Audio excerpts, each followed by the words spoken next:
India থেকে আসে। হ্যাঁ, ইন্ডিয়ার তো সব মিট প্রসেসিং সেন্টার বন্ধ করে দিয়েছে নরেন্দ্র মোদী। এখন মনে হয় অন্য কোনো দেশ থেকে আনে, ইন্ডিয়া আর দেয় না। এই যে মোদী গরুর মাংস এক্সপোর্টে ব্যান করে দিয়েছে। ওয়ার্ল্ডের সবচেয়ে বড় মিট এক্সপোর্টার ছিল ইন্ডিয়া, পুরো ইন্ডাস্ট্রিটা ধ্বংস করে দিয়েছে। আর্জেন্টিনা তো অনেক দূর, এত দূর থেকে আনা খরচ না। ওইটা হয়তো ইউএসএতে হয়তো এক্সপোর্ট করে ওরা। নরেন্দ্র মোদী ওরা তাহলে গরু উৎপাদন করবে না, কী করবে? আমি একটা ফেতে আমি 2 দিন গরু মাংস খাইছি। পরে মানে আজকে সকালে একজন কইতাছে যে উটের গরু মাংস 17 টাকা, উটের মাংস 18 টাকা। কিন্তু একটা গেলে আমি খাইতেই পারতাম তাহলে। মানে তো আর বাংলাদেশে পাওয়া যায় না, পাওয়া যাবে। আর উটের কেজি বাংলাদেশে হলো একটা উটের দাম 20 লাখ টাকা। আর 1 কেজি মাংসের দাম হলো আপনার 10-15 হাজার টাকা কেজি। ও তো বাংলাদেশে খেয়ে বসে গেল, দেখেন 18 টাকা। আমার রান্না করে আমি সেইটাই আমি আশা করি আমরা আমাদের দেশে থেকে আসবো। মদিনাতেও পাওয়া যেতে পারে উটের মাংস। উটের খামার দেখছে, অনেকগুলা খামার ছিল।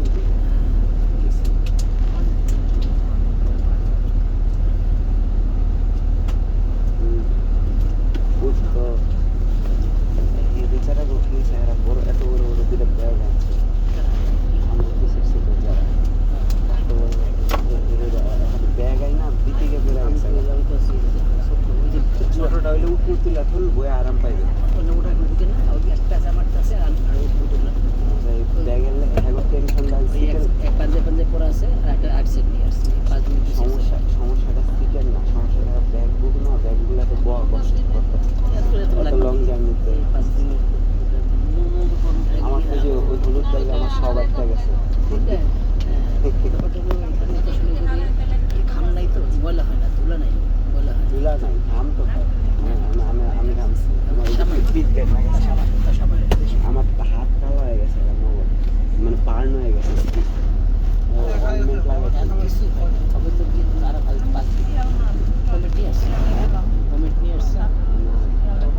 আমি জামু না,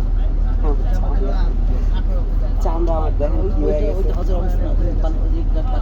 চামড়া খুশি অবস্থা এটা ওরা বলছে, আমাকে বলছে, ব্রিফিং বলছে সানবার্নের ক্রিম পাওয়া যায়। আমি যাই না, এই সানবার্নের একটা ক্রিম আছে, এটা আমার কাছে বেসলিন আছে। বেসলিন মাখলে আমার কাম হয় না। আমার দেখেন হাত পুড়ে গেছে, যে দেখেন আমার একটু সিলেমার হাত পুড়লে কি চামড়া ছিঁড়া যাইব, চামড়া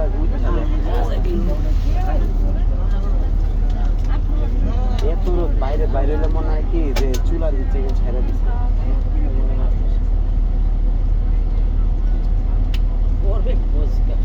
ঢাকায় হিটওয়েভ নাম ছিল না কয়েকদিন আগে, ওর চেয়েও ডেঞ্জারাস।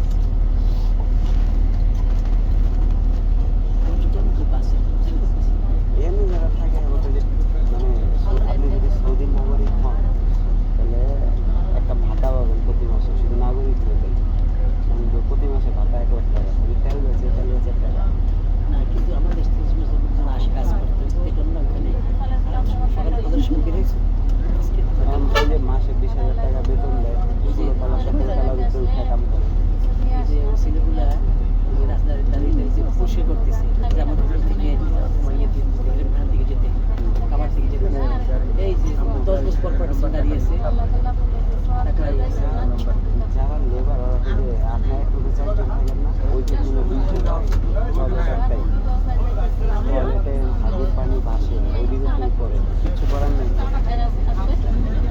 সৌদি আরবে আর্থিক উন্নয়ন খুব একটা মানুষের হয়েছে, এরকম মানুষ আমি খুব কম। বিয়ে করে কি বিয়ে করার পরে শ্বশুরবাড়ির দিক টানে। ইউরোপ আমেরিকায় যারা যায় না এরা আবার খুব গুলশান বনানি পুরা এলাকাটাই বানাইছে যে ইউরোপ আমেরিকা প্রবাসীরা। যারা জিজ্ঞাসেন যে এখানকার ল্যান্ড ওনার, সবাই বলবো যে ল্যান্ড ওনার এখানে থাকে না, ইউএসএ থাকে, কানাডা থাকে, এখানে যাচ্ছে বাড়িটা বেড়ে রাখছে। এখান থেকে হিউজ ভাড়া পায় গুলশান বনানি মিডিয়া তল এই এরিয়াটা সবাই করে না।